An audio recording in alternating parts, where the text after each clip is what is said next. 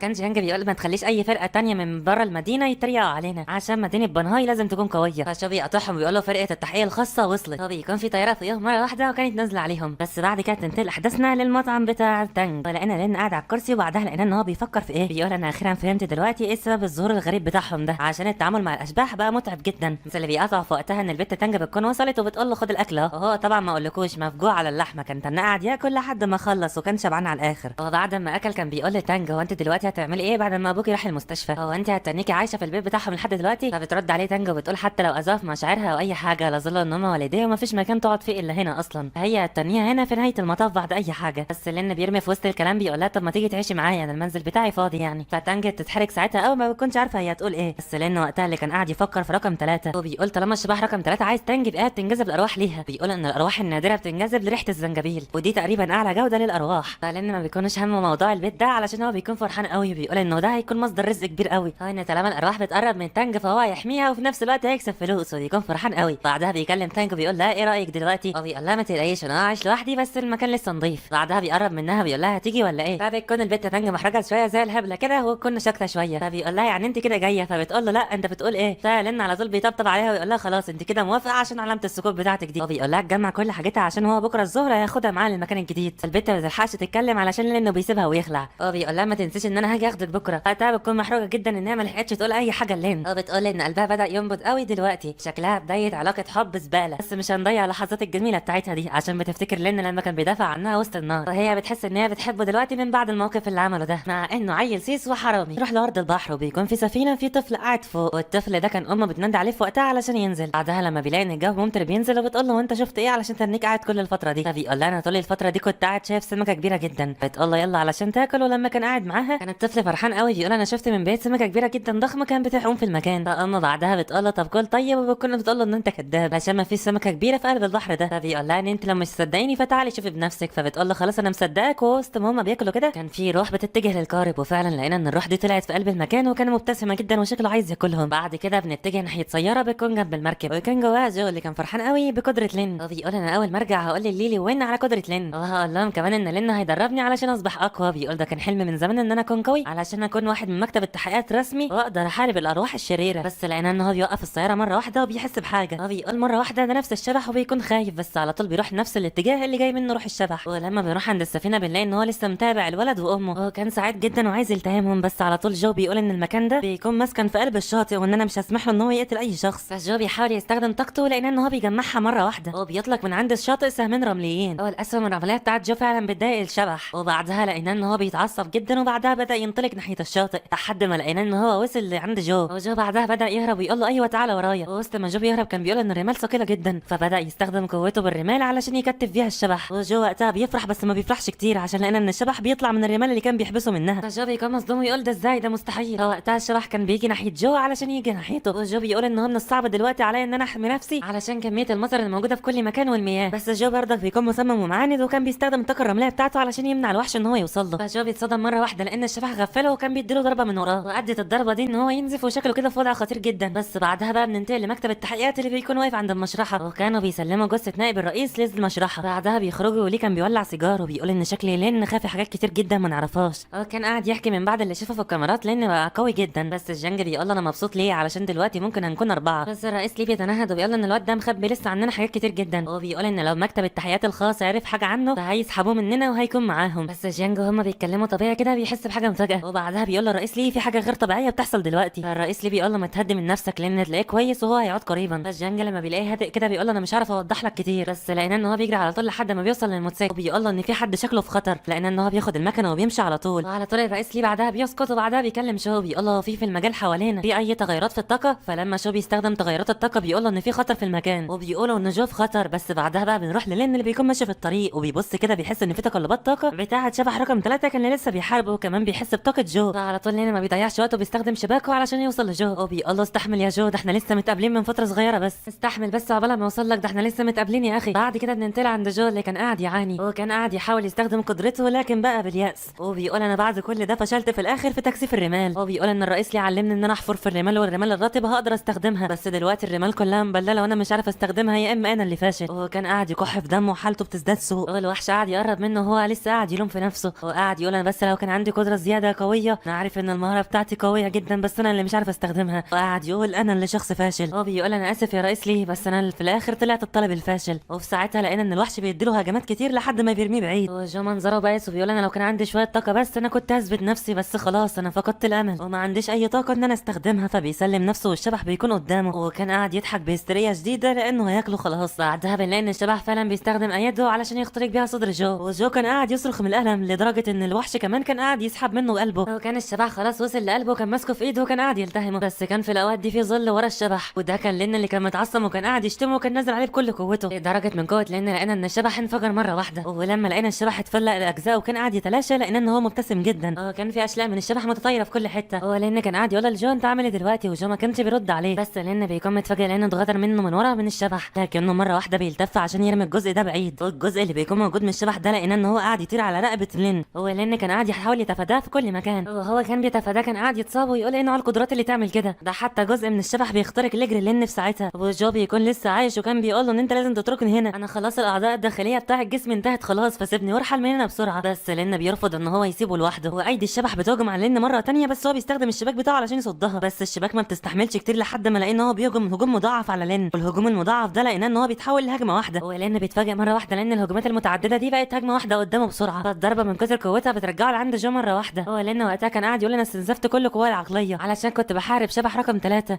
دلوقتي هيجي لي واحد نفس طاقته يحاربني كمان. هو لين وقتها بيقول لجون انت حظك سيء ان انت شخص زي ده يتعامل معاك النهارده، بس لين بيستخدم الخيط بتاعته عشان يلف جو على جسمه علشان يقدر يهرب بيه، وبيقول ان الاولويه القصوى ان انا اوديه المستشفى دلوقتي. علشان هو مش هيقدر يستحمل. بس الشبح بيطلع من تحت الارض وبيكون فرحان جدا. هو كان بيرسل كل هجماته على لين وجو، بس لين بيستخدم الخيوط بتاعته وبيظهر في مكان بعيد، لدرجه ان الشبح كان واقف مصدوم كده شويه. بس لين بيودي جو مكان بعيد عن الرمال وبيلف المكان بشباك. هو بيقول دلوقتي ان انا في مكان بعيد عن المطر وان انا دلوقتي هقدر اخدعه المره دي. وبعدها لين بيشتمه وبيرفع له صبعه الاوسط وبيقول له تعالى لحد هنا. فالشبح بعدها بيبتسم له على الاخر، ولقينا ان هو قاعد ينتقل من الرمال لحد ما يوصل للين. بس لين بيكون واقف على الجسر ومش عارف هو راح فين. بس لان ان الشبح بيظهر منه طاقه ورا لين، هو الشبح بيظهر بشكله الكامل علشان يقضي بيه على لين وبيخترق صدره زي ما عمل مع جو بالظبط. بس لين في الوقت ده كان بيبقى مبتسم على الاخر، والشبح بياخد باله لان لين بيستخدم الخيوط بتاعته مره واحده علشان يكتف بيها الشبح. وفعلا الشباك مسكت فيه وكان قاعده تلف حواليه لحد ما مسكته على الاخر. ولما كان بيحاول يعاند على الشباك علشان يتحرر ما قدرش ان هو يعمل كده. ولان اللي كان قاعد يبص على جو لقينا ان هو مره واحده بيغمى عليه، ولقينا هو وجو فقدوا دماء كتير ولقينا ان هو غمى عليه خلاص. بس ايد لين في الوقت ده لقينا ان الثقب الاسود بيمتص الشبح. بعدها بتنقلنا الاحداث للتاكسي، بنلاقي جواه شباب مكتب التحقيق اللي بيجوا في اخر النهايه خالص. كانوا قاعدين يطلبوا منه ان هو يسرع بسرعه لانه بطيء قوي. بس التاكسي بيقول له ده اللي اخر العربيه تستحمله. فالرئيس ليه وقتها بيكون متعصب ان جيانج سابهم ومشي وما خدش معاه حتى التليفون علشان يرن علينا. بس شو بيطلع حاجه من جيبه بيقول للسواق ان احنا محققين وورانا مهمه فانت لازم تاخدنا هناك بسرعه، فاحنا هناخد العربيه بتاعتك مؤقته ونستخدمها. بس السواق ان هو بيرفض ان هو يسوقها، بس هو اللي هيوسوقها بسرعه. فلقينا ان السواق بيستخدم كل سرعته لحد ما يوصل لهناك. بعدها بنروح للمكان اللي بيكون فيه الخنفساء، بنلاقيها ان هي بقت الخنفساء متطوره وعندها عضلات. ولقيناها ان هي كانت بتنظر لين ولين فاق مره واحده وبيقول هو انا موجود فين دلوقتي، وكان قاعد يسال نفسه هم انقذوا جو ولا لا. ولما لين كان بيبص قدامه كان مستغرب لان الخنفساء اللي قدامه دي نفس شكل المخلوقات اللي هو كونها بنفسه. بس بياخد باله مره واحده ان الدنيا بتشتي عليهم بالدماء، فبيتفاجئ من اللي بيحصل ده لان كل اللي موجودين بيكونوا على طول بيروحوا ناحيه الدماء دي، وكانوا قاعدين يتعبدوا في الدماء دي. ولين كان مستغرب ولقيناهم ان معظمهم بيتحولوا لكائنات غريبه، ومعظمهم او كلهم بيتحولوا لانسان بالظبط. ولقى واحد منهم بيستخدم قدره وشكله اتعلمها بالظبط ولانه شكله عامل زي الانسان. فبنلاقي لان بعدها بيكون فوقيهم وكان شايفهم بيعملوا ايه، كانوا بيتحكموا بالرمال والصخور. وكان مستغرب جدا لان الوحوش بتوعه بقوا عاملين زي الاناس بالظبط. وكان لان بيتساءل هذه ليها علاقه بالقدره المترابطه بالرمل ولا ايه، عشان دي ممكن تكون الدماء اللي بردك الثقب الاسود سحبها لما كان لين سقط جنب جو. ولما كان بينزل يستكشف كان بيلاقي ان في كهف جوه، فبيقول انا عايز اعرف هم استوعبهم بقى وصل لحد فين. ولما بيبص ناحيتهم تاني بيقول ان هم كده كده بقوا اذكياء شويه عشان هم بداوا ان هم ينشئوا اللغه بتاعتهم الخاصه. فلان ما بيوقفش لحد كده علشان بيبدا يخش الكهف ويحط ايده على الصخور، وبيلاقي الصخور لما بيحط ايده عليها بيلاقي ان في مجموعه من النقوش الغريبه موجوده على الحائط. والنقوش دي بتكون حضاره كامله بتوريهم ازاي يطبخوا ويقيدوا النار ويعملوا كل حاجه. ولما لان بيشوف الكلام العظمه ده بيقول ده عظمه قوي عليهم، فبيطير تاني في العالم بتاعه بيقول انا كده يعتبر سايبهم بحضاره كامله. وبيقول لان بقى الباقي متروك عليهم علشان يتطوروا اكتر. وبيكون باين على وحوش الاناس دول مبسوطين جدا. بس بعد كده بننتقل عند تانج اللي لقيناها ان هي في قلب الحديقه، وكانت لمت كل اغراضها ومستنيه في قلب الحديقه لين. وكان بيعدي وقت كتير جدا وهي قاعده مستنيه لحد ما بتبتسم مره واحده وتفتكره لين، بس بيطلع صديقها من المدرسه وبيقول لها وانت بتعملي ايه هنا يا تانج؟ فبتقول له ان هي مستنيه حد وان هو هيجي هنا قريبا. فبعدها بيودعها وبيقول لها بقى اشوفك في المدرسه بكره. وتانج وقتها بقى عدى عليها فتره طويله جدا لحد ما الليل جه وما عادش في اي حد في منتزه الحديقه ده. وكانت بدأ عليها ان هي زعلانه شويه وما تعرفش ان لين حصل له ايه خالص. بعدها لقيناها ان هي بتاخد الحقيبه بتاعتها وبتغادر. بس بعد كده بنعرف بقى لين فين عشان بنجد نبضات في قلب المستشفى، وبيكون هو في المستشفى ولسه فايق حالا. وكان بينظر للشباك وشو بيدخل عليه بيقول له انت استيقظت خلاص؟ فلين بيقول له هو انا بقالي قد ايه مغمى عليا؟ فبيقول له شو يوم واحد بس. لين كان بيحاول يقوم مره واحده وكان بيتألم من الالم علشان الضرر اللي حصل له. وشو بيقول له ان انت ما تتحركش، والطبيب قال له ان انت ما تتحركش من مكانك عشان لين بيكون متضرر وعنده 6 كسور في العمود الفقري بتاعه. بس لين ما بيهتمش للكلام ده وبيقول له طب جو هو ايه اللي حصل ليه؟ بس الرئيس ليه على طول بيصدمه بيقول له على طول في ساعتها لما داخل بيقول له ان ليه اصلا مات خلاص، واحنا لما وصلنا ما لقيناش الا جثه جو ولقيناك انت متأذي جامد وقاعد جنبه. فلانه وقتها كان بيلوم نفسه بيقول انا حتى لو كنت وصلت اسرع من كده كنت ممكن ان انا انقذه. بس الرئيس ليه لقينا ان هو بيتقدم لانه بيقول له هو ايه نوع قوتك بالظبط، وكان قاعد يقول له كمان هو انت ليه ما انتظرتناش في اكازيون جو لحد ما نيجي. فلقينا ان هو لين بيقول له انا اسف. بس الرئيس ليه بيتعصب عليه على الاخر وبيقول له انت كنت عايز تسرق ايه؟ بس ليلي وقتها بتتدخل قدام الرئيس ليه وبتقول له هو انت بتكلم لين كده ليه؟ هو حاول ينقذ جو وانت ما عملتش اي حاجه، وانت مالكش الحق ان انت تكلمه بالاسلوب ده ابدا، انت ليه بتعامله على اساس ان هو سجين؟ بعدها ليلي بتمسك في ليه وبتقول له انت السبب اصلا، الشبح بتاعك لو ما كانش هرب من المخزن بتاعك ما كانش كل ده حصل، وكل ده بيعتبر باهمالك لان جو كده خلاص مات. بس الرئيس ليه بيكون رده بالد عليها وبيقول انا حزين انا كمان، بس هو من الطبيعي طالما جو كان منضم لينا المكتب التحقيقات فلازم يكون عارف دايما ان هو معرض للخطر وممكن يموت في اي وقت، وانا من المهم عليا دلوقتي ان انا اعرف الحقيقه وخلاص. ساعد عليه بتفقد السيطره على نفسها وتقول انت اوسخ رجل شفته في حياتي، يعني هو كان لسه قاعد يحارب شبح وانت قاعد تستجوبه زي المجرمين وخلاص وما عندكش دم حتى، وهو ممكن كان يصاب بالشلل النهائي. فليه بتتعصب وما بتنتظرش وبتخبط فيه، واول ما بتطلع من الباب بتقول له ان انا مش هرافقكوا تاني، وبيكون في لحظات سكوت في المكان بعدها وان بتقول لها يا ليلي. بس بس جو بيمنعها وبيقول لها سيبيها ان هي تهدي من نفسها شويه. بس الرئيس ليف اللي في دماغه وبيقعد جنب لين وبيقول له انا عايز اتحدث عن موضوع الضوء الاسود. لما جيت لك اخر مره وقلت لك الضوء الاسود عندك ولا لا قلت لي لا، بس احنا بنشعر منك بتدفقات طاقه سوداء على طول، فانت هتقول لي ايه اللي بيحصل معاك ولا لا؟ فلانه وقتها بيتنهد وبيقول له ان انت صح، انا فعلا عندي الطاقه السوداء. فاللي بيساله طب هي بتديك ايه؟ فلان بيوضح له ان هي بتعطيه قدره ان هو يستوعب اي قدرات حواليه، ويقدر حتى ان هو يستوعب قدرات الوحوش ويحولها لمصلحته. فالرئيس ليه بيقول له حتى خيوط العنكبوت دي نفس الوضع ولا ايه؟ فبيقول له ايوه عشان انا امتصصت عنكبوت، علشان كده قدرت احصل على قوه العنكبوت. وليه بيقول له طب جو طيب؟ فلان بيبص على المزرعه اللي كانت وراه اللي كان فيها رمال بدا يتحكم فيها، وكان سعيد ان هو لسه جو كان متبقي منه الحاجه دي، وان انا معايا دلوقتي مهاره تكثيف الرمال. فالرئيس ليه بيهون عليه وبيقول له اللي انا شايفه دلوقتي انه يعتبر جو ورث لك اهم كنز عنده في المهاره، فانت من لازم عليك تستخدمها في الخير وتحمي الارض من كل اللي بيهددها. كان قاعد يقول له كلمه قبل ما يغادر ان احنا لازم نحمي الناس،